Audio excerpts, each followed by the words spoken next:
If you decided it's time to get in shape and you're just getting started, you don't need to start off with a whole bunch of complicated maneuvers that are likely to even injure you and completely stop your progress.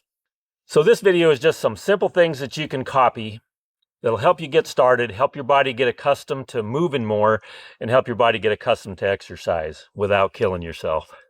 Okay, let's get started. So you don't want to start working out without first warming up your joints and limbering up your muscles. So we'll start off with just some simple arm swings to warm up your shoulder muscles, get the blood flowing into your arms. Rotate them forward, rotate them backwards. Just do as much of this as you want, as much as you're comfortable with, until you feel like you've got some mobility started in your shoulders and your arms. Okay, next we're going to work on our legs, our hips, and our inner thighs. Simple thing to do is just a hip rotation. Just pick your leg up off the ground, rotate it out, set it down, and just continue doing that again, as long as you feel comfortable doing it, and until you feel like you've warmed up your hips and your legs a little bit. Okay, we also are stiff throughout our body, throughout our lower back and everything, so we're just going to do some trunk rotations. A simple rotating around. And again, kind of good idea to go both ways to just kind of get some lubrication going in your spine. Again, as many as you want, as long as you want. Just get yourself warmed up. Okay, now we're just going to work on some simple stretches. So we'll start on the top half here. We'll start by stretching out our shoulders by pushing our arms around as far as we can go, even twisting our trunk a little bit so we get a little stretch in the lower back. We're going to go the other way, same program. Simple stretch for your shoulders, your arms, and your lower back. Now I'm going to work on our legs a little bit. I'm going to start with our calves. Our legs are really one of the things that gets the tightest because we sit around a lot the older we get. So we're going to stretch out our calves a little bit by simply pushing our heel to the floor, coming forward, and keeping our legs straight, stretching down, keeping our heel down on the floor so that you feel the stretch in your calf and back by your heel. And we're going to do the other side, same story.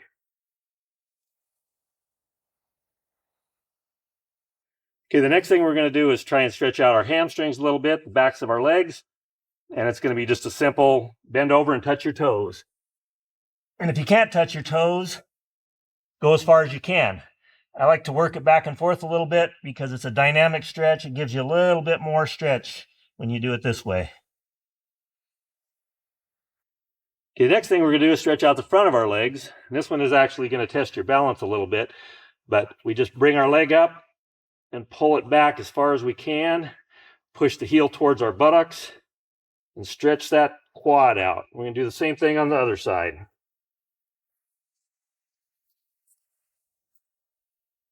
Stretches it out, gives you a little bit more mobility in your knees. Now we're going to work a little bit more on our hip mobility. So go down on your hands and knees. I use a kitchen mat because it's nice and soft. And now we just start spreading our legs apart at the knees and pushing our pelvis down towards the ground and stretch that out. Raise your back up, stretch out those hips as much as you can. And again, this is, I like to hold for a 10 count, come back up, let it rest a second, and go back down for another 10 count because I can usually go a little farther on the second round. Stretches them out. Really opens up those hips. And then here's another one on your hands and knees. This time we're going to be working our knees. We're going to be adding mobility to our knees, and we're going to be stretching out our arms and our shoulders. So basically hands and knees, drop back into a position as far as you can till your knees are folded down. Stretch your arms as far as you can above your head. Push down into it. Again, hold for about a 10 count if you can.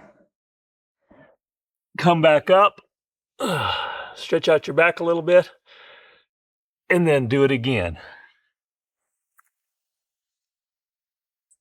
Now here's another one that helps your hips and your lower back and even your abdominals that we can do from this position.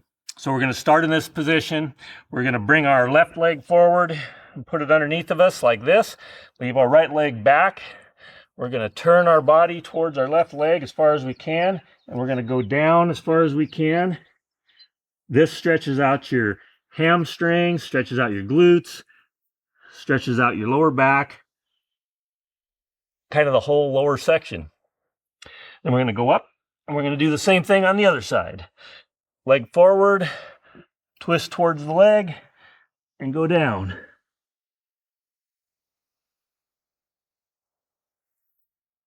Okay, so while we're down on the ground, there's two more that I like to do from down here. And that is just to sit in this position and pull your legs as far in as you can get them, and then kind of push down on both your legs to spread out the hips some more. Again, it's a simple one. Hold it for as long as you're comfortable. Push it as far as you can. Stretch those joints out. And we can follow that one up with, again, a simple toe touch, but then we're going to change this into an attempt to do the splits. So we start off with a toe touch just to get your back and legs stretched out. And again, if you can only go to here, go to here. Okay, then we're going to spread our legs out as far as we can spread them. And we're going to lean forward as much as we can into that spread. Then what I like to do is go to one leg, hold it, and go to the other leg, hold it, and then come back in. Let your hips rest for a second, and then do it again. And again, this is one that the more you do it, the further you're going to get. So spread them out, bend over as far as you can towards your toes, go to the other side, same thing, and then come back. Okay, so by now you should be moving a little bit better. Your blood should be flowing good. Your joints are all stretched out and your muscles are all stretched out. So we're going to finish it off with just two exercises that are resistance exercises to start you on the path towards building a little bit of muscle. So going to keep it simple. The first one is just a simple push-up. And if you can't do it on a standard push-up, do it on your knees like so. And again, maybe do sets of 10, do as many as you're comfortable doing. Or you can do it normal push-up like so. Or if you're feeling really froggy, you can get into a position more like this and do a downward and upward push-up that not only stretches out your legs, but works your chest and arms through a range of motion. So the last one I'm going to leave you with is just a simple squat. You start with your feet about shoulder width apart. You don't have any weights, you don't have anything, just your body weight. Just go down into a squat and come back up. Go down as deep as you're comfortable. The deeper the better, and come back up. If you want to make it a little bit harder, you can do a sideways squat. It helps engage some of your sides of your thighs. And if you want to add an extra level of difficulty, grab a weight. Do the sideways squat, do a curl at the bottom, step up. Same thing on this side, and just keep doing those. And again, a good place to start for most people is shoot for doing 8 to 10 reps, taking a breather, and then going again, and doing as many as you're comfortable doing. But make sure you're working your body to a point of I'll say exhaustion, but to a point of where you feel like you've done more than you could do before you ever started. So again, if you're just starting out, one of the key things to remember about exercise is the whole point of it is to get better, to improve. And in order to improve, you have to try to do things that you were previously unable to do. You have to push yourself beyond your normal level of comfort, your normal limits. So that doesn't mean working out until you pull a muscle or something terrible like that, because that just results in injury that stops all progress, because then you have to wait until it heals. And the older you get, the longer that takes. So push yourself to the point of maybe not exhaustion, maybe exhaustion is the wrong word, but push yourself to the point where you feel like you really can't do another rep. And each time you exercise, you should keep track, at least a mental note, and maybe even physically write it down, how far you got, what you accomplished. And then the next time, try and push yourself a little further than that. By doing that, you're going to experience progressive improvement.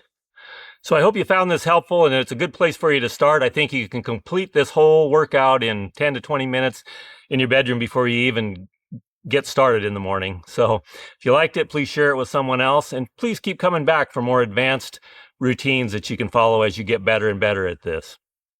Thanks for watching.